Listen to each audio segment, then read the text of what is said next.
시작. 오케이. 인제 그래 갖고 37 장에 애굽으로 팔렸다 해 놓고 38 장에 유다의 그 후손을 먼저 얘기해서 거기서 누가 나왔다? 베레스가 나왔다는 걸 얘기해 주고 그다음에 다시 요셉의 얘기 연결하는 거야. 39 장 봐 봐. 요셉이 이끌려 애굽에 갔는데 그 마침 그 친위 대장이면 지금 말하면은 뭐 경호실장쯤 될까? 높은 사람네야. 거기에 가서 인제 어 그러니까 이게 그러면 요셉 입장에서는 잘 된 거니 나쁘게 된 거니? 형이 지금 구덩이에다 넣었었어. 죽을 뻔했는데 죽이지는 말자 그래 갖고 구덩이에다 넣었다가 구덩이에서 끈집어냈어. 그러면 자기네 집으로 갈 줄 알았는데 자기네 집을 지나서 더 밑에 애굽으로 갔어. 그럼 이게 잘 된 거니 안 된 거니? 안 된 거야. 이거 도망도 못 가. 왜? 이 사람이 또 돈을 주고 샀기 때문에 그 도망도 못 가는 거야.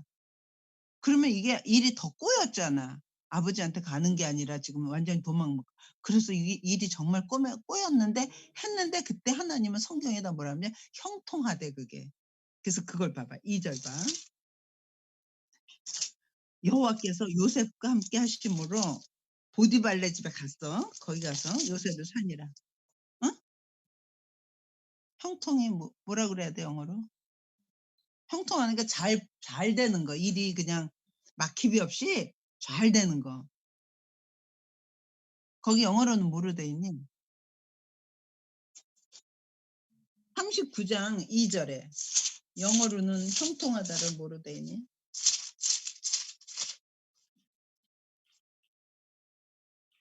그러니까 successfully 돼 있네. 그러니까 아주 막힘이 없이 잘 됐다는 거야. 근데 우리 생각에는 '아니야. 노예로 갔으면 이제 도망도 못 치는데 저게 뭐가 잘 됐지?' 그런데 하여간에 잘 됐대. 보자. 용 형통한 자가 되어 그의 주인 애굽 사람의 집에 있으니 그의 주인이 여호와께서 그와 함께 하심을 보며 또 여호와께서 그의 범사에 형통하게 하심을 보았더라. 요셉이 온 다음부터 그 집이 되게 잘 되고 일을 아주 얘가 잘하는 거야. 그래서 그 주인이 요셉한테 모든 걸 다 맡겨. 그리고 그 요셉한테 맡기는 때부터 그 집이 되게 복을 많이 받게 되는 거야. 그래서 5절 보니까 이래. 그가 요셉에게 자기의 집과 그의 모든 소유물을 주관하게 한 때부터 여호와께서 요셉을 위하여 그 애굽 사람 집에 복을 내리심으로 여호와의 복이 그의 집과 밭에 있는 모든 소에게 미친지라. 그러니까 요셉 하나 노예로 사 왔는데 걔 때문에 복을 받는 걸 주인이 눈치채게 됐어. 근데 요셉은 되게 잘생긴 거야. 이때 나이가 몇 살이야? 요셉의 나이가? 17. 그러니까 아주 지금 말하면 아주 미소년이야. 근데 용모가 잘생겼어. 이 여자가 보디발의 아내가 그 젊은 남자를 보고 자꾸만 이상한 마음이 품어지는 거야. 이 나쁜 여자가 있어. 그래 갖고 나랑 같이 자자는 거야. 그래 갖고 7절 봐. 6절 봐. 주인이 그의 소유를 다 요셉의 손에 위탁하고 맡기고 자기가 먹는 음식 외에는 간섭하지 아니하였더라. 요셉은 용모가 빼어나고 아름다웠더라. 그 후에 그의 주인의 아내가 요셉에게 눈짓하다가 동침하기를 자꾸 나랑 자자 자자 하는 거야. 잘생겼다고. 그러니까 요셉이 내가 어찌 응? 어찌 내가 이 저기 죄를 범하리요. 그러고 피해. 그러니까 자꾸만 하다가 어느 날은 드디어 그 집에 일하러 들어갔는데 아무도 없는 거야. 그러니까 그 여자가 그 요셉의 옷을 잡으면서 나랑 같이 자자는 거야. 이런 나쁜 여자가 있나. 그리고 막 자자 그러니까 요셉이 이 집에서 모든 걸 나한테 맡기고 딱 하나 건들면 안 되는 게 그의 아내잖아. 근데 내가 이걸 어찌 범하리요. 그래서 음 어딜 보냐면 9절 봐봐. 이 집에는 나보다 큰 이가 없으며 주인이 아무것도 내게 금하지 아니하였어도 금한 것은 딱 하지 말라고 한 것은 당신뿐이니 당신은 그의 아내임이라 그런즉 내가 어찌 이 큰 악을 행하여 하나님께 죄를 지으리요 하면서 그 여자 하는 걸 이제 거절을 했어. 이 장면 생각 안 나니? 누구 생각 안 나니? 모든 건 나한테 맡겼는데 하나만 하지 말라 그런 거 있었어. 누구 생각나니? 그치. 아담 생각나지. 그러니까 아담은 그거에 넘어갔어. 그런데 지금 요셉은 다 똑같아. 다 해도 되는데 하나 하지 말란 거 "난 이거 절대로 못 해." 그러고 안 하는 거지. 하나님 보시기에 "나는 악을 행한 수 없다." 그랬더니 그 여자가 너무 자존심 상하는 거야. 그래 갖고 요셉이 옷을 벗어 놓고 막 같이 자자 하는 걸 옷을 벗어 놓고 도망가니까 막 "저놈 잡아라." 소리 지르면서 오히려 완전히 누명을 씌우는 거야. 아무도 없으니까 나한테 들어와서 나를 강간하려고 그랬는데 내가 소리 질렀더니 저 사람이 이 옷 벗어 놓고 나갔다고 그걸 누구한테 말해? 남편한테 그렇게 말한 거야. 그러니까 남편이 "아니 이놈 좀 봐라." 그러고 이놈을 감옥에다 넣어. 그리고 감옥에 들어가게 된 거야. 그러면 요셉 입장에서 어떻게 된 거니? 일이 더 꼬였잖아. 그래서 엄마 생각에도 '요셉은 점점 일이 꼬여지네. 꿈은 어떻게 된 거야? 근데 점점 일이 꼬여지네.' 하는데 엄마가 "꼬여지네." 할 때마다 성경에서는 "형통하였더라." 또 이렇게 나온다. 그래 갖고 어딜 보냐면 어 20절 봐. 이에 요셉의 주인이 그를 잡아 옥에 가두니 이 옥은 왕의 죄수를 가두는 곳이었더라. 요셉이 옥에 갇혔으나 여호와께서 요셉과 함께 가시고 그에게 인자를 더하사 간수장의 은혜를 받게 하심에 간수장의 옥중 죄수를 다 요셉의 손에 맡김으로 그 재반 세물을 요셉이 처리하고 그러니까 요셉은 말이야 그 보디발레 집에서도 노예로 팔려갔으면 엄마 같으면 너무 속상해. 아버지도 보고 싶고 엄마도 보고 싶고 엄마는 돌아가셨지 그때. 그리고 아버지가 야곱인 아버지가 나를 얼마나 기다릴 텐데 그리고 내가 채색 옷을 입었던 난데 내가 지금 노예가 되다니 너무 삶의 의욕을 다 잃었을 것 같아. 그런데 요셉은 어때? 거기서 일을 열심히 했다는 거야. 그래서 그 아버지 그 보디발이 보고 "우리 집 다 너한테 맡길 테니까 네가 다 하래." 그런데 요번엔 감옥에 들어왔어. 그럼 너무 억울하잖아. 근데 그러면 감옥에서도 짜증나고 신경질 나고 그냥 쭈그리고 있어야 되는데 감옥에서도 성실해. 그러니까 감옥 간수가 보고 어떻게 모든 그 감옥에서 일어나는 모든 재반 그런 사무 처리 같은 걸 다 야곱 저기 에사 요셉한테 시켰다는 거야. 그러니까 난 요셉의 인격을 보면 되게 맡은 일에 성실하게 일했던 사람 같아. 그지? 왜냐하면 형들 세겜에 가서 "잘 있나 봐라." 그랬더니 거기서 떠나고 도단까지 갔는데 거기까지 멀리 갔었고 더 충실하게 하느라고. 지금 보디발레 집에서도 충실했고 감옥에 있는 충실해. 그래서 이렇게 충실한 사람이 일은 점점 꼬였으니 특히 감옥이니까 더 나빠졌어. 그랬는데 사 20 성경에서 23절 봐. 39장 23 절. 간수장은 그의 손에 맡긴 것을 무엇이든지 살펴보지 아니하였으니 이는 여호와께서 요셉과 함께 하심이라 여호와께서 그를 범사에 형통하게 하셨더라. 그러니까 감옥에 갔을 때도 형통이래. 그런데 오늘 인제 40 장까지만 하면 된다. 그런데 거기서 인제 감옥에 가서 거기서 일을 하고 거기 재반 그 감옥에서 일도 하면서 감옥에 갇혀 있는데 한참 지난 다음에 그 애굽의 왕 둘이 무슨 범죄해 가지고 감옥에 들어오게 됐는데 마침 요셉이 감옥에 있는 그 감옥에 들어오게 된 거야.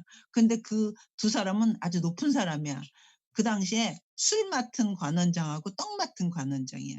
그게 무슨 뜻이냐면 술 맡은 그 왕들은 그때 막 잔치가 많잖아. 그러니까 거기다 독살을 하려는 게 많잖아.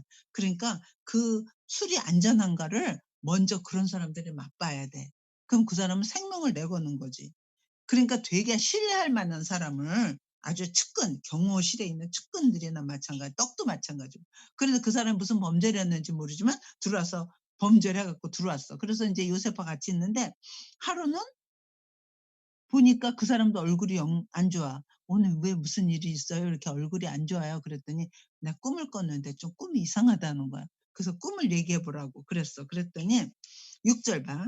아침에 요셉이 들어가 보니 그들에게 근심이 빛이 있는지라 요셉이 그 주인의 집에 자기와 함께 갇힌 바로의 신하들에게 묻되 "어찌하여 오늘 당신들의 얼굴에 근심이 있으니까?" 그랬더니 그들이 말하여 "내가 꿈을 꿨는데 무슨 이게 의미가 있는 꿈 같은데 해석하는 자가 없어서 내가 지금 그렇다." 했더니 그러면 그 꿈을 말해 보라." 이렇게 그래서 "그 꿈은 해석은 우리 하나님이 하실 수 있는 거니까 그 꿈을 말해 보라." 그랬더니 술 맡은 간원장이 꿈을 먼저 말하는 거야.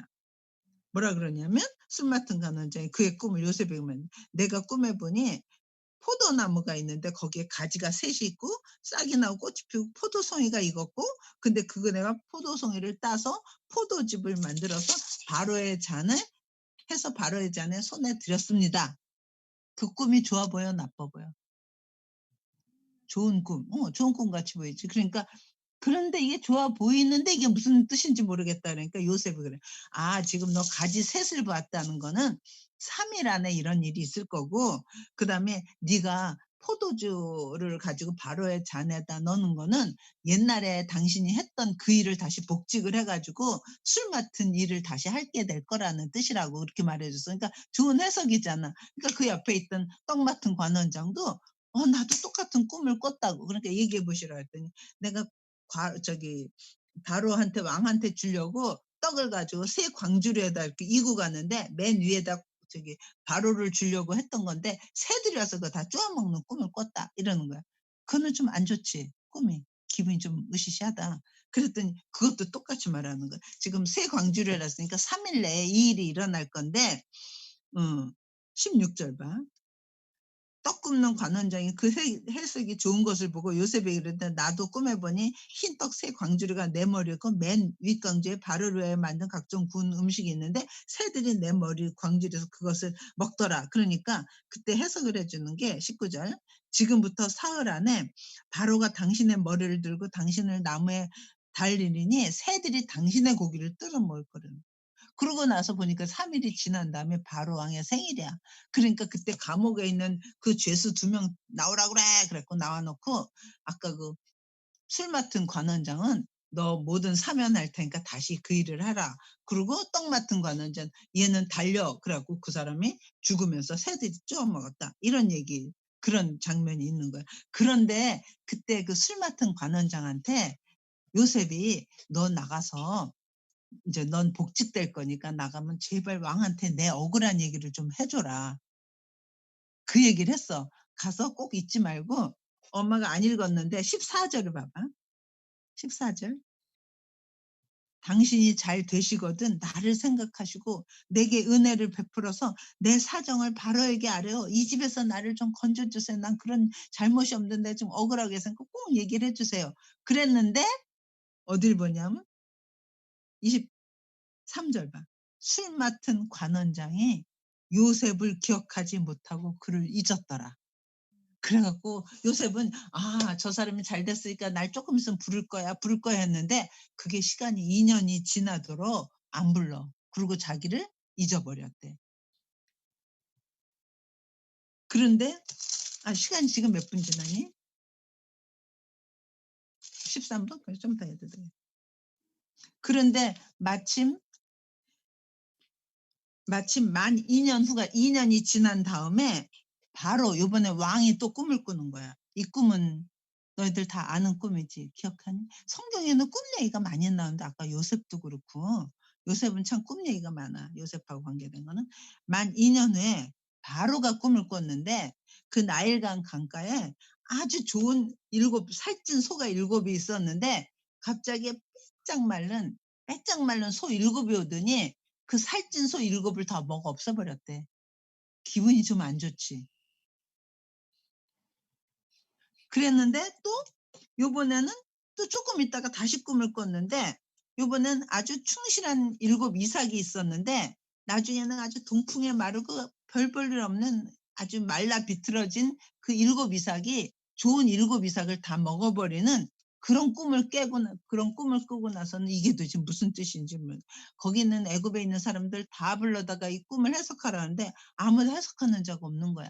도대체 이 해석하는 자가 없다니 막 그럴 때 누가가 생각났겠니? 그 술 맡은 관원장이 '아 맞아. 2년 전에 내 꿈을 해석했던 그 요셉이라는 사람이 있었잖아.' 그제서야 그게 생각나면서 왕한테 가서 "내가 이렇게 됐을 때 이런 꿈을 해석했던 요셉이라는 사람이 있었다." 그러니까 바로가 "그 사람 감옥에서 내오라." 그래. 그래 갖고 요셉이 만나자는 거야 왕하고. 그래서 그때 그 해석을 다 해 주는 거야. 그 꿈이 뭐였냐면 그걸 연이어서 꿨다는 건 반드시 이루어지는 거며 일곱 살찐 소가 있었는데 나중에 마른 소가 그걸 다 먹었다는 뜻은 7년 동안 풍년이 아주 들어 갖고 되게 좋아. 그다음에 또 7 좋은 이삭이 있었는데 삐쩍 마른 이삭이 그걸 다 먹어 버렸다고. 그 꿈은 똑같은 하나 꿈을 두 가지로 꾼 거라는 거야. 그래서 이거는 반드시 이루어지는 거예요. 왜 똑같은 꿈을 두 개니까. 그래서 이건 어떤 뜻이냐면 처음에 7년 동안은 되게 풍년이 들다가 나중에 7 년이 지나고 나서부터는 흉년이 7 년간 들어. 그래서 7년 동안 풍년 들었던 거 아주 되게 잘 됐던 거가 다 없어지게 되고 완전히 망해지는 그런 일이 지금 애굽에 있을 거라는 거야. 그러니까 요셉이 뭐라 그러냐면 그래서 되게 좋은 머리 좋은 사람 아주 잘하는 사람을 관리로 세워서 7년 동안 곡식이 많을 때 창고를 잘 져서 그 썩지 않게 보관을 해 놨다가 7 년이 지난 다음에 흉년 될 때 그때부터 그 흉년 됐을 때 그 보관한 거를 사람들한테 주면 너무 이게 좋을 거다 하는 좋은 그 정책을 내놓는 거야. 그러니까 바로가 있다가 "이렇게 너처럼 지혜롭고 이건 신의 영감이 있으니까 너한테 이런 게 있지. 너 우리나라를 다스려라." 해서 요셉을 총리로 시키는 장면이 오늘 할 것까지 거기까지만이야. 좀 이상하지. 근데 나는 이거 보면서 '아니 요셉은 감옥에 있다 나온 사람인데 어떻게 그 큰 나라의 총리까지 되지? 그 왜 그렇게 총리를 시킬 수 있을까?' 지금 같으면 내각에 들어갈 때 그 정부 관료로 높은 거 들어갈 때는 무슨 공부했냐, 어 박사학위가 뭐냐, 전공이 뭐냐 이런 것 때문에 그 사람 전문가를 쓰잖아. 근데 이 당시에는 그 당시 신의 영역 속에서 무슨 저 사람한테 아주 총명한 신이 있는 사람이니까 이런 걸 다 안다 생각해서 그런 사람한테는 나라를 맡기는 거였어. 그러니까 요셉을 보고 '와 이 사람한테는 하나님의 신적인 요소가 있어서 이렇게 지혜롭구나.' 해서 그 사람을 이제 여기다 쓰게 되는 거야. 그러니까 음 그래서 오늘 거기까지만 그래서 어딜 보냐면 38절 봐. 41장 38 절. 바로가 그의 신하들에게 이르되 이와 같이 하나님의 영에 감동된 사람을 우리가 어찌 찾을 수 있으려 하고 요셉에게 이르되 하나님이 이 모든 것을 내게 보이셨으니 너와 같이 명철하고 지혜 있는 자가 없도다. 너는 내 집을 다스려라. 내 백성이 다 내 명령에 복종하리니 내가 너보다 높거든 내 왕자뿐이니라. 바로가 또 요셉에게 이르되 내가 너를 애굽 온 땅에 총리가 되게 하노라 하고 자기 인장 반지를 껴서 이렇게 도장을 찍어서 지금 바로 앞에서 요셉이 총리가 되었다. 그리고 거기 가서 총리가 됐으니까 그 나라 사람하고 결혼을 해 갖고 아기를 둘을 낳았어. 그래서 51절 봐. 요셉이 그의 장남의 이름을 므낫세라 하였으니 하나님이 내게 모든 고난과 내 아버지 온 집을 잊어버리게 형들이 나를 팔았고 막 그랬던 너무 서러웠던 거를 아들을 낳으면서 다 잊어버렸다. 또 두 번째를 낳았어. 그게 에브라임이야. 그래서 하나님이 이제부터 나를 여기서 번성하게 하실 거야 하고 므낫세와 에브라임 두 아들 낳은 것까지. 그리고 지금 7 년이 지나니까 굉장히 그 풍성해서 굉장히 인제 부자로 막 창고에 가득 차였어. 그리고, 그리고 7 년이 지나고 나면 그때부터 뭐 시작될까? 흉년. 그러니까 그때부터는 사람들이 이제 먹을 게 없으니까 요셉한테 와서 다 돈 주고 사 가니까 요셉이나 바론의 집은 엄청나게 부자가 되는 거야. 근데 그것도 1 년, 2 년이지. 저 사람들이 물건을 사러 와도 돈이 없어 인제는. 그러니까 나중엔 땅도 갔다 오고 동물까지 갔다 오고 완전히 다 해서 모든 돈이 바로한테 다 들어오게 하게 되고 그 사람들은 그 요셉의 좋은 정책 때문에 굶지 않고 죽지 않고 살게 될때 그 동네에 살고 있는 그 애굽은 아니지만 가나안 지역에도 똑같이 흉년이 들어. 그러니까 그 형들 야곱의 형들이 야곱 식구들 있잖아. 요셉의 형들. 거기도 흉년이 드니까 그때 그 아버지가 "저 애굽에는 곡식이 있다니까 너 거기 가서 사 와라." 그래서 형들을 만나게 돼서 이제 여기서 애굽에서 정착하게 되는 장면이 다음 절부터야. 그건 다음 시간에 기대하시라. 오늘 그래서 여기까지 하면 돼서 지금 애굽에 들어가서 총리가 됐을 때가 몇 살인 줄 알아? 요 46 절을 봐봐. 46절 41장 요셉이 애굽 왕 바로 앞에 설 때 30 세라. 그러니까 몇 살에 노예로 왔지? 17 세에 왔다가 30 세에 총리가 돼. 그럼 몇 년 된 거야? 13 년이 지났지. 거기다가 형들을 만나려면 7 년이 지나야 되잖아. 풍년 7년 동안은. 그러니까 20 년이 지난 다음에 형들을 만나게 되는 거야.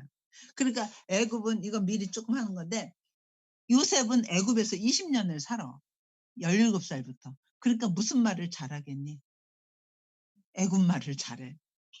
그리고 형들은 애굽에서 안 살았으니까 형들은 애굽 말을 알겠니 모르겠니? 그래서 나중에 형을 만났을 때 가운데 통역자가 세워져. 그러니까 그 요셉은 형들을 보고 딱 알아봤는데, 형들은 요셉을 몰라 봐. 자기 동생이 여기 총리 됐을 거라고 생각도 못 했고, 또 요셉은 그걸 애굽말로 했을 테니까 못 알아들으니까 그래서 몰라. 근데 요셉은 그걸 다 알고 있으니까 막 가슴이 막 찢어지는 장면이 이제 나중에는. 오케이. 오늘 여기까지 해서 요셉이 총리가 되었다. 그리고 흉년이 시작되었다. 거기까지. 그리고 낳은 아들이 누구라고? 므낫세하고 에브라임이라고. 근데 나중에 므낫세하고 에브라임이 12 아들 속에 이제 올라간다. 왜냐하면 요셉 때문에 여기 나라가 이렇게 커지게 되니까. 근데 언제 엄마가 오늘 여기까지 하는데, 하나, 엄마가 형통하다는 게 뭔가를 생각해 본 거야. 아까 애굽에서 웅덩이에서 팔려 갖고 노예로, 종으로 지금 애굽집에 갔는데 거기다 딱 성경에선 요셉이 형통하였더라 그래. 근데 거기서 더 나쁘게 돼서 감옥에 갔는데도 형통하였다 그래. 근데 이 형통은 뭐냐면, 우리가 보통 "하나님 형통하게 해 주세요." 그러면 아무 실패 없이 쫙쫙 성공만 하게 해 주세요거든. 꽃길 가게 해 주세요.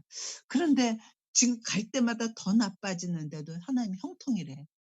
그래서 형통이 우리가 생각하는 거하고 좀 같지 않겠다 생각을 엄마가 생각을 해 봤어. 묵상을 해 봤어. 그랬더니 하나님이 좀 지혜 주신 것 같은데, 이런 것들 우리가 지금 잘 알잖아, 요셉의 사건은.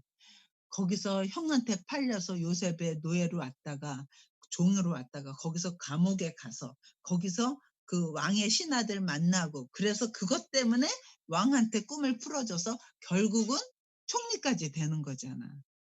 그러니까 그 사람이 총리까지 되기까지에는 무슨 과정을 꼭 거쳐야 돼. 애굽에 팔리는 것도 거쳐야 됐고, 감옥에도 가야 됐고, 그다음에 그 술 맡은 관원, 떡 맡은 관원 사람들, 그 사람들도 만나는 경험을 해야 됐고, 그리고 바로 만나서 그런 일이 생기잖아. 그러니까 우리는 당장은 애굽에 팔리고 감옥에 가고 그런 게 너무나 슬픈 일이지만, 하나님 안에서는 그게 꼭 필요한 일들이라는 거야. 그래서 그런 전체를 봤을 때 나쁜 중에서도 나쁘지만 전체 속에서는 그게 형통한 거라는 거야. 그럼 우리는 어떤 생각을 하냐면 지금 당장 좋은 것만 형통이야. 그래서 신앙인들은 좋은 일이 생겼다고 막 좋아하고 나쁜 일이 생겼다고 막 슬퍼하고 그런 게 아닌 것 같아. 그지? 어떤 일인지는 모르지만 근데 요셉은 안 그랬겠어? 웅덩이에 있을 때도 얼마나 울었을 것이며, 노예로 갔을 때도 자기가 채색 옷을 입던 자기인데 노예로 가서 종으로 있을 때는 얼마나 울었을 것이며, 거기다 감옥에 가 있을 때는 얼마나 울었어. 내가 여기서 아무도 나의 이 진실을 몰라. 내 마음을 아는 사람은 아무도 없어. 난 누명 쓴 건데. 거기서 얼마나 가슴 아팠겠니. 그런 아픔 속에 있는데도 하나님은 형통해. 그래서 내가 이런 생각을 했다. 형통을 뭐로 설명을 해 볼까 그러다가, 예를 들어서 이제 미국에서 오니까 누구네 집에 가려고 그러면 지금은 GPS가 있으니까 쉬운데 그때는 없으니까 "나 따라와." 이러거든. 내가 앞에서 갈 테니까 내 차 따라, 그런 거 너희도 해 봤지? 응. "내 차 따라와." 근데 그때는 막 따라가는 사람이 노란불도 없어 빨간불도 없어. 앞차가 가면 그냥 따라가야 돼. 왜냐면 그렇지 않으면 신호등밖에 못 놓치니까. 근데 인제 운전을 하고 가는데 뒤에서 "잘 따라." 그러면 앞에서 인제 운전하는 사람이 좀 속도를 좀 줄일 거 아니야. 천천히 좀 가잖아, 따라오기 쉬우려. 딱 가다가 백밀러 이렇게 보니까 지금 와. 잘 따라오네. 근데 또 사이에 막 딴 차가 끼면 막 짜증 나잖아. '아 쟤 왜 잘 안 따라와.' 이러고 착 달라붙지 막 이렇게. 근데 애니웨이 그 백미러 볼 때마다 보면 '잘 따라와. 잘 따라오고 있네.' 그런 걸 뭐라 그래?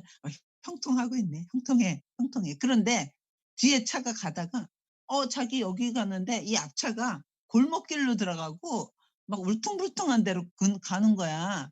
그러니까 뒤에 차가 따라가면서 왜 이렇게 울퉁불퉁한 데로 가지? 아유 나 이 길 알아. 그러면서 '나 일로 안 갈래.' 그러고 쑥 빠져 갖고 좋은 길로 탁 빠졌다고 쳐 봐. 그러면 앞에 운전하던 차가 딱 보고 뒤를 딱 봤는데 없어.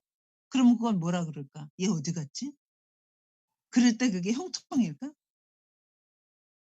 그래서 형통은 지금 잘 나가는 게 아니라 하나님의 큰 경륜 안에 그 자리에 잘 있는 게 하나님 말씀 형통인 거다. 만약에 요셉이 아까 그 보디발의 아내가 나랑 자자고 한 번만 나하고 연애하자고 그랬을 때 눈을 딱 감고 한 번만 하면 요셉은 어떻게 됐을까? 노예 신분에서 풀려날 거 아니야. 그 부인이 말이야 "나 풀어 주세요." 그러면 "그래 너 비밀 지켜." 그러고 풀어 주면 요셉은 완전히 아버지 집으로 갈 수 있고 돈 많이 받아 갖고 훨씬 좋게 될 수도 있잖아. 그럼 그냥 사람 눈으로 볼 때 형통한 것 같으잖아. 근데 그게 그렇게 되면 형통이 안 되지. 왜? 하나님은 감옥까지 갔다가 거기서 술 맡은 관원장들 만나고 그러고야 바로를 애굽의 총리로 쓸 거잖아. 그러니까 그 순간, 그 순간 어떤 결정을 하면서 그래서 나도 그래 어머 요셉은 그때 아마 보디발 부인하고 한 번만 이렇게 뭔 일을 했으면 완전히 소위 말하는 석세스풀하게 그 노예 신분에서 촥 바뀌었을 텐데 그거는 하나님 보실 땐 형통한 길이 아니었어. 그 안에 있는 게 형통한 길이었어. 그러니까 우리가 인생 살면서도 하 조그만 거 하나 보고 막 좋아했다 싫어했다 그러면 안 되는 거 같고 막 좋은 일 있을 때도 좀 잠잠히 있어야 되고 나쁜 일이 있어도 좀 잠잠히 있는 게 하나님의 큰 경륜 안에서 보면 그게 맞는 것 같아. 근데 그 일은 지난 다음에 알잖아. 그때는 모르잖아. 그러면 이제 나는 그 질문에서 하나님의 큰 경륜은 지나고 나야 우리가 아는 건데 그러면 그 순간순간은 어떻게 결정해요? 요셉이 이런 거 결정할 때 '아니야. 내가 이 여자하고 안 해야지 감옥 가고 감옥 가면 내가 땅 맡은 관원장 만나고 그러면 내가 바로를 만나 그러면 난 총리 될' 이렇게는 생각 안 했을 거 아니야. 그러면 그 순간, 그 순간 결정할 때 어떻게 했을까? 보니까 요셉 보니까 그 순간순간 결정할 때 죄를 따라가지 않는 거구나. 그 여자하고 놀자 그럴 때도 그게 죄인 줄 알면 그거 난 아무리 그게 나한테 도움이 된다 그래도 난 그거 안 따라가. 그다음에 맡겨진 일이 있을 때 성실하게 하는 거구나. 일단 나는 잘은 모르지만 내 인생이 어떻게 될지 몰라도 맡겨진 일이 있을 때는 그 일에 충실하고 그다음 어떤 일을 할 때마다 그건 절대로 죄를 짓는 일에는 안 해야 되겠구나를 하면 그게 나중에 이어져서 보면 '나를 이렇게 인도하려고 내가 그런 일이 있었겠구나.' 하는 것도 느끼게 되는 거야. 그래서 엄마가 그다음 이거 성경 한 다음부터는 내가 형통이라는 단어를 짧은 시각에서 안 보기로 했어.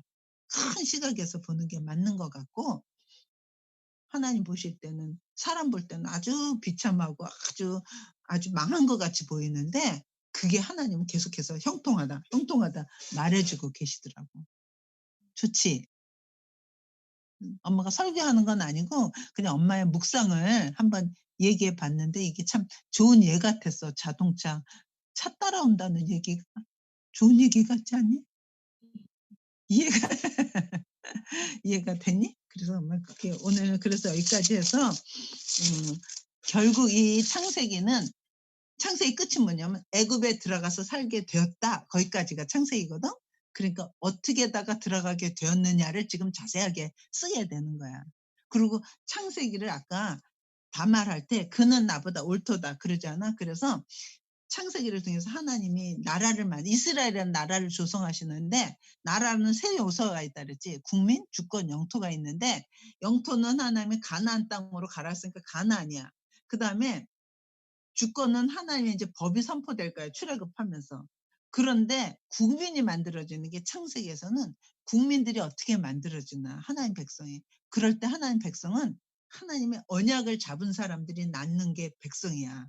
그러기 때문에 언약을 꼭 잡은 사람들, 그걸 통해서 역사는 백성들이 만들어지기 때문에 언약을 쉽게 버리는 사람이 있고 언약을 꽉 잡은 지금 다말도 되게 나쁜 여자같이 보이잖아. 인간으로 볼 때는 시어머니, 시아버지 꼬셔서 하니까. 그런데도 그게 옳은 이유는 그 사람이 한 건 뭐냐면 하나님의 언약을 나를 통해서 모든 민족이 보고들 자가 오겠다는 하나님의 언약을 꽉 잡은 사람들을 통해서 만들어진 사람들로 하나님 나라는 이루어질 거라는 거죠. 신약도 마찬가지야. 예수를 믿으면 내가 너한테 생명을 준다. 주 독생자를 주셨으니 이는 저를 믿는 자마다 멸망치 않고 영생을 얻게 하려 하심이라. 그래서 예수님을 받아들인 자마다 하나님의 생명을 준다는 그 말을 꽉 잡은 사람, 그런 사람이 예수 믿을래요 나선 사람들이잖아. 그런 사람들이 뭐가 된 거야? 하나님의 백성이 되는 거잖아. 그러니까 구약이나 신약이나 똑같이. 그래서 우리는 딴 거 다 몰라도 하나님의 언약을, 약속을, 그거를 꼭 잡고 나가는 인생이 신앙 신앙 인생이면서 그게 나의 인생의 성공인 것 같아. 세상에선 좀 안 돼도 그 말씀을 따라 사는 그 인생이 가장 복된 인생 같아. 그러니까 오늘은 너무나 은진이도 에스터도 여기 들어와서 내가 이 최고급 아주 엘리트들을 데리고 엄마가 잘난 척을 할 수 있어서 너무 좋고 그다음에 끄덕끄덕해 주니까 너무 좋고 그리고 다음에는 점점 가면 더 좋아져. 근데 엄마는 오늘은 조금 설교 같이 했는데 이제 그다음에는 그다음에는 이렇게 만나는 장면 하는 거야. 질문 없죠? 그럼 일단 질문은 응. 끊고 우리끼리 또 놀자. 일단